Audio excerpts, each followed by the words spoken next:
Now, the government looks set to reverse its controversial plans to freeze disability benefits following a big backlash from Labour MPs. Ahead of tomorrow's announcement on welfare reforms, there has been speculations that personal independence payments, known as PIPs, could be frozen instead of rising with inflation. Well, earlier in the programme, we heard from disability campaigner Kerry Riches, who told us about her experience of applying for PIP. It's the hardest thing I've ever been through. It really is the hardest thing I've ever been. And every 3 to 5 years, I need to be reassessed. It is degrading. It makes you focus on everything you can't do rather than things you can. I sit there and sob. It's a 40... Oh, my gosh, it's the worst. It's the worst thing I ever did in my life. Joining us now, Economic Secretary to the Treasury, Emma Reynolds. I know you're here to talk to us about the war on red tape, but a lot of people with disabilities feel like you're launching a war on their welfare. Can you confirm that the government is not going to freeze PIP? Well, I'm not going to comment on media speculation because the Secretary of State for Work and Pensions will this week set out further details of our reforms. But we have a social security system which is failing lots of people. It's failing young people. 1 in 8 young people now not in employment, education or training. We need to ensure we embrace the talents of that generation. It's failing nearly 3 million people who are out of work. We're the only major economy not to have recovered our employment rate since the pandemic. So this is about introducing more tailored support for people who are out of work but who could work with some extra support. We're talking about PIP, and that isn't an employment benefit. That is for people. That is for people with disabilities whose costs are greater because of their disability. And a huge number of people are very, very anxious because they heard the briefings and the leaks and the sources. You call it media speculation, but these leaks did not come because the media made them up. They have heard these briefings, leaks, speculation, and thought that you are going to freeze or cut their personal independence payment.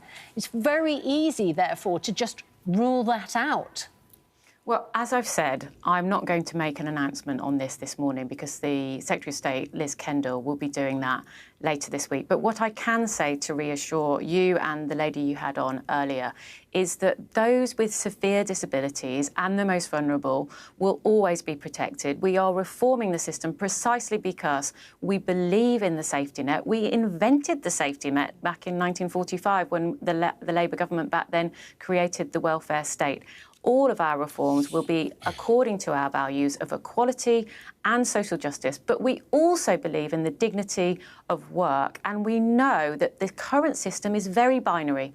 It says either you can work or you can't work, and we need to ensure that there is tailored support for those who could work if they were given more help. And we've already launched a number of pilots across the country to bring together the support provided by DWP and the NHS because people need that extra support, tailored support, to get back into work. But too many are locked out of work right now, locked out of the dignity of work. Well, in this vacuum of hard information, which presumably will be filled maybe as early as tomorrow, there is anxiety not just in members of the public, but in members of your own party. I'll quote you 2 newspapers this morning. The Guardian, they have a Labour MP, unnamed, saying that the party and the backbenchers are approaching the days ahead with, quote, absolute horror. You have another Labour MP telling the I newspaper that, quote, I've heard a lot of colleagues saying that this feels like a Tory approach and not a Labour policy. So let me pick up on that point.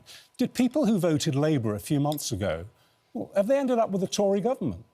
We are not a Tory government. We are a Labour government. And as Liz Kendall has said, there is a Labour case here for reform because we believe in the dignity of work. And we believe that there are far too many people who are being failed by the current system. We inherited this mess from the Tories.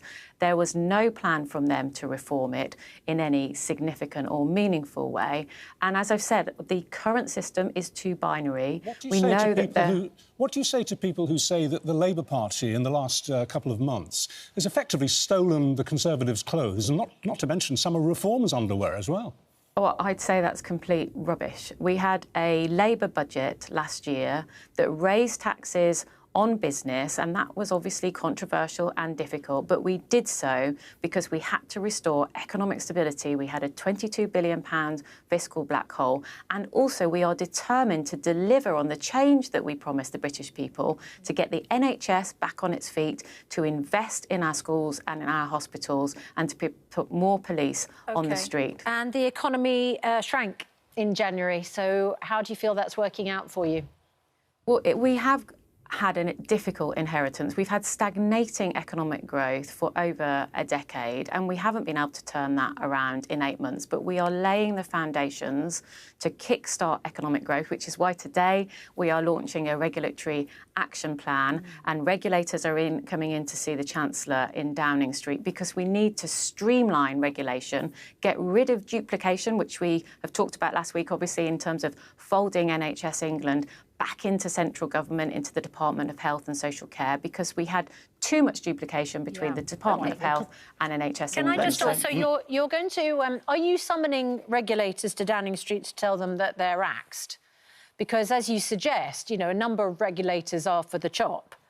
The regulators that are coming in to see Rachel Reeves this morning will not be axed. So if you're not invited, are you likely to be axed?